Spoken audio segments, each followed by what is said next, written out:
fomentan el pensamiento crítico en niños de cuarto. Diseñar e implementar un ambiente de aprendizaje que está basado en la lógico-matemática y por ende fomenta el pensamiento crítico. Y por último, evaluar la participación de los niños en dicho ambiente de aprendizaje y cómo desde allí, digamos que se fomentó este pensamiento crítico. Bueno, en cuanto al estado del arte, por parte pues, internacional tenemos a Sandoval Ramírez en el 2020, que tiene como título El desarrollo del pensamiento crítico lógico-matemático y creativo en preescolar. Utiliza pues un enfoque constructivista y se hizo en la ciudad en el país de México, Tehuacán en Tehuacán. Pues allí digamos que implementan la lúdica para generar pues en el grado pues en el grado en preescolar implementa el juego y las situaciones cotidianas en la matemática, ¿sí? Esto hace pues para que los niños vean que la matemática no es aburrida, no es como de dar miedo, sino que la matemática se puede disfrutar.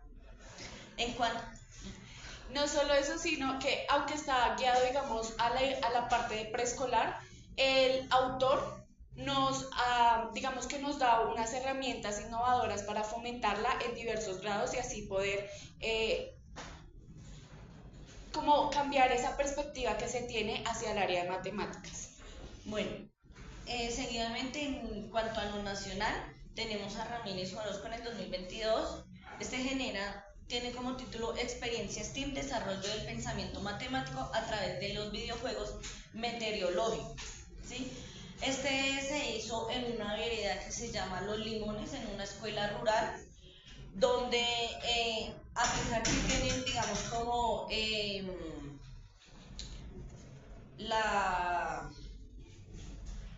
bueno, que siempre dicen que lo rural no tiene recursos, que lo rural no puede, que lo rural, ¿sí? Él pues implementó esto a través de estos videojuegos. Uno, porque pues, los videojuegos son muy llamativos para los niños. Y dos, porque manifiesta en este documento que las matemáticas tienen que ver mucho en cuanto a lo meteorológico, en cuanto al clima. Entonces esto también que hacía en los niños que se generara el pensamiento crítico en cuanto del por qué suceden las cosas. Y por último, el local de Cruz Valdés y Macías en el 2023, que tiene como título el juego Estrategia Didáctica para fortalecer el pensamiento lógico-matemático en el grado primero. Se generó acá en Soacha, en una institución privada, esta es privada. Se realizó en la institución Fontanar. Es una investigación que dice que aunque no se llevó a cabo, nos brinda, digamos, unas herramientas que ellas plasmaron para poder, digamos, guiar ese pensamiento lógico-matemático en este grado, que es primero. Bueno, en cuanto a los referentes teóricos, tenemos a María Montessori y a Sonia Klum. En cuanto a María Montessori, en el 1912, el método Montessori, ella manifiesta que el ambiente de aprendizaje promueve la independencia del niño.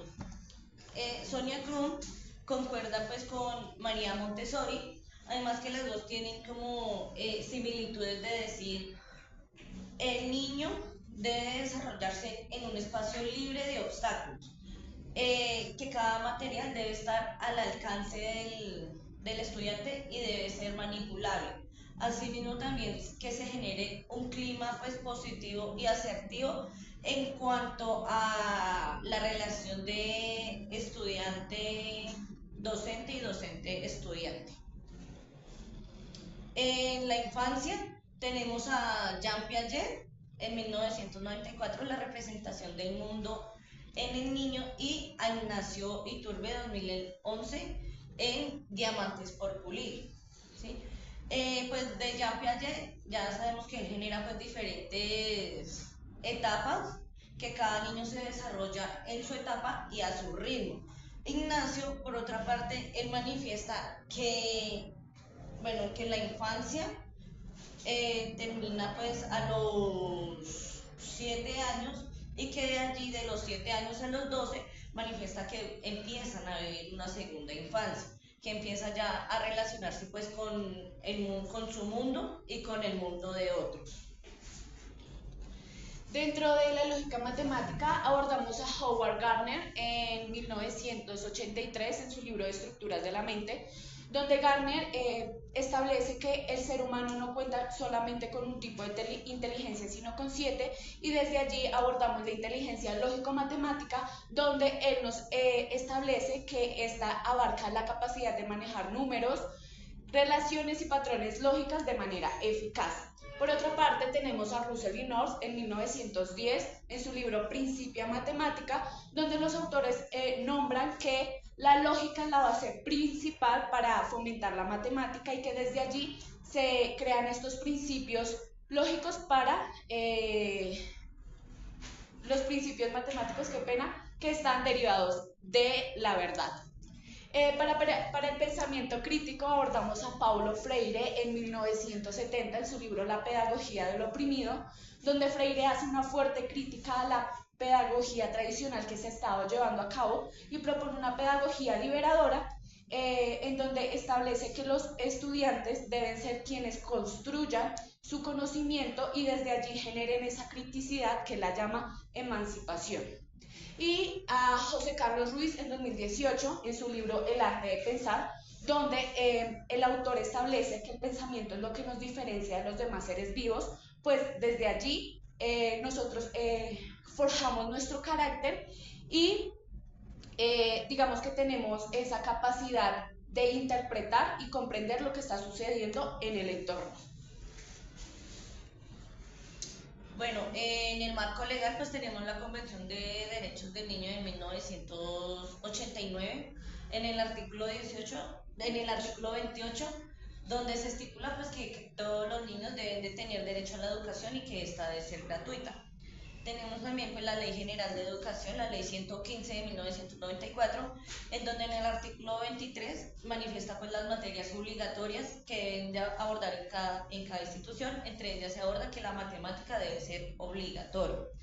Y la Resolución 2343 de 1996, que en el segundo capítulo, en la segunda sección del capítulo cuarto, dice que se encuentra pues el área de matemáticas y allí pues se genera como los logros y el currículo que debe generar pues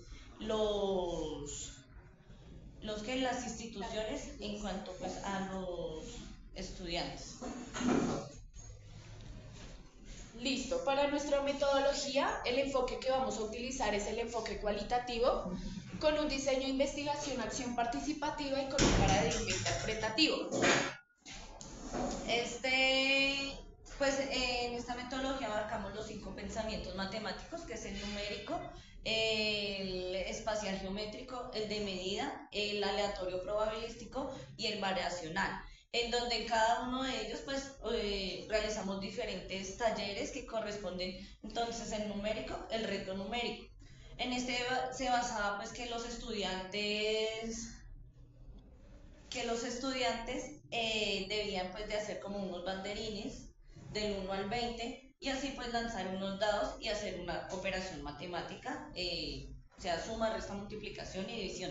Esto afianzaba pues digamos, fortalecía las operaciones matemáticas y asimismo la competitividad. Digamos, los niños, en este caso pues los niños de cuarto son muy competitivos. Entonces cada taller pues sí tiene que ser muy para que pues les genere como ese interés de realizar este juego. Bueno, antes de todo, las técnicas e instrumentos que utilizamos fue la observación participante, apoyada desde el diario de campo, el ambiente de aprendizaje guiado por los 5 talleres, apoyado desde las premiaciones y por último una encuesta, una entrevista de apoyo al cuestionario. Seguido de esto, bueno, para nuestro pensamiento variacional se utilizó el juego del pixero. Este consistía en que los niños era un juego de roles donde ellos eran chefs y compradores. Desde allí se tomó la parte de la variabilidad en cuanto a los toppings y al dinero, de cómo, qué pasa si yo le agrego más toppings a la pizza, qué pasa si no le agrego esto. Entonces desde allí se generaba ese pensamiento ese pensamiento variacional. Por otra parte tenemos entonces el pensamiento aleatorio probabilístico y el taller porcentajes de gustos e intereses. En este se basaba en que se seleccionaban, pues digamos, las diferentes categorías de películas como terror, acción, animación y asimismo pues las películas, entre ellas estaban Annabelle, Chucky, Moana y pues los niños debían de escoger pues cuál era su gusto, cuál película preferían más. Allí pues digamos que hubo un gran porcentaje de las películas de terror, que son como las más llamativas para los niños, y no hubo, y la que pues digamos que se quedó así, que no tenía nada, fue la de animación, donde estaba Moana, estaba Intensamente, esa pues no la seleccionaron, entonces allí podemos decir, podemos deducir que pues los niños de cuarto ya no, digamos que ya no les gustan este tipo de películas. Ya no son tiernos. Sí, ya no son tiernos, ya no les gusta pues como la infancia, ya inician pues de una transición de pasar pues a su adolescencia. Este taller, digamos que fortaleció el pensamiento probabilístico en la medida en que ellos pudieron recolectar información y organizar la información, porque pues desde allí, digamos que ellos generaron tantas personas les gustó Chucky, tantas personas Annabelle y tantas personas como ellos quisieran. Ya después, guiado, se pudo evidenciar de que la organización de los datos fue diferente cuando se implementó la explicación de cómo se podrían organizar los datos. Para el métrico de medida vamos a implementar un juego mide y gana que está guiado a que ellos reconozcan los sistemas de unidades, generando, digamos, como espacios donde ellos, digamos, donde ellos puedan medir, por ejemplo, donde ellos reconozcan cuáles objetos se pueden medir, con qué instrumentos se pueden medir y cómo los pueden medir, porque bien sabemos que se puede utilizar el metro, ¿sí? Y digamos que para medir el salón de clases podemos utilizar los pies, y desde allí que ellos tengan esa capacidad de reconocer esas diferentes opciones de medir las cosas. Bueno, en cuanto al espacial o geométrico, realizamos un holograma casero. En este allí, pues, también a través de medidas y a través de diferentes formas geométricas, se pudo lograr que la imagen del celular se proyectara, pues, digamos, como una imagen 3D, ¿sí? Esto, pues, este también fortaleció mucho el pensamiento crítico, ya que se generaban preguntas, bueno, ¿por qué sucede que se proyecte, pues, digamos, como la imagen? Si lo genero más lejos, se ve más grande, si lo genero más cerca, se ve más pequeño, ¿sí? Entonces, este también, digamos, fortaleció también lo que es el trabajo en grupo, y pues asimismo ellos socializaban pues lo que ocurría en el momento. Listo. Para los resultados, digamos que con estas actividades nos falta implementar una, pero pues hemos evidenciado que los niños afianzan los procesos de análisis y reflexión, escucha y participación dentro de las actividades, ya que ellos pueden, digamos, como o sea, a partir de las preguntas que se realizan al finalizar, ellos dicen, tratamos de que todo esté relacionado con la vida cotidiana, entonces, digamos, eh, a partir de la actividad estipulada, ellos generan esa reflexión, por ejemplo, ¿qué otras cosas? Es que, no es... Bueno, digamos que también en cuanto a los resultados, cuando implementamos la primera actividad, pues le dijimos como a los estudiantes que íbamos a hacer una actividad de matemáticas.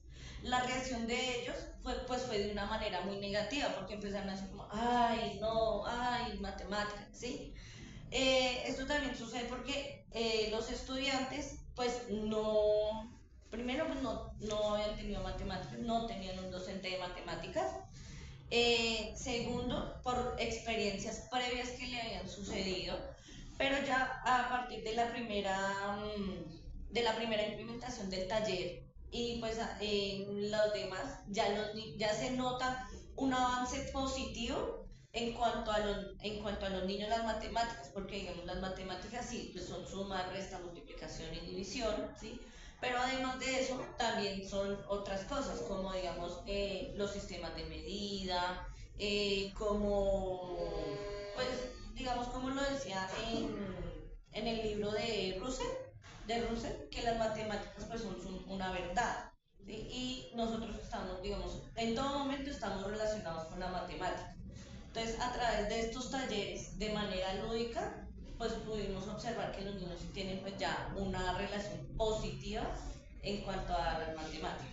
Y retomando lo que venía diciendo, digamos que para la variabilidad, el pensamiento variacional, una de las niñas en las preguntas que le realizamos, que donde más se podía pues, interpretar esa variabilidad, ella dijo, yo tengo tres peinetas en mi casa, una en el baño, la otra en la pieza y la otra en la cocina. Entonces tengo tres lugares donde me puedo ir a peinar. Entonces como que ella ya hace una relación en cuanto a su cotidianidad y por ende eso también digamos que fortalece el pensamiento crítico porque desde allí ella puede tomar diferentes decisiones a lo que conlleva pues este pensamiento. Bueno, en cuanto a las conclusiones, pues nosotros también, digamos, al finalizar de cada actividad, pues hacemos una pequeña entrevista a los estudiantes. Uno, de cómo se sintieron con la actividad, de cómo les pareció, si, pues, si, digamos, ellos cambiarían algo de la actividad, ¿sí? Y, pues, también, pues, digamos, se sugiere llevar estas actividades pues mucho más tiempo, ¿sí? Pues porque digamos que en el tiempo que nosotros pues llevamos no se puede generar, digamos, puede quedar ahí el proyecto, pero entonces sí se sugiere que se lleve un poco más, con más actividades de esta manera lúdica, asimismo para que ellos pues logren fortalecer uno pues en los procesos educativos, porque ya incluso a los estudiantes pues les da como esa pereza de ir a estudiar, ¿sí? Dicho pues por ellos mismos. También fortalece mucho las formas de comunicación e interacción entre los sujetos de quienes viven en el contexto y pues sí relacionamos mucho que estos procesos lógico-matemáticos fortalecen y desarrollan mucho el pensamiento crítico. Y ya.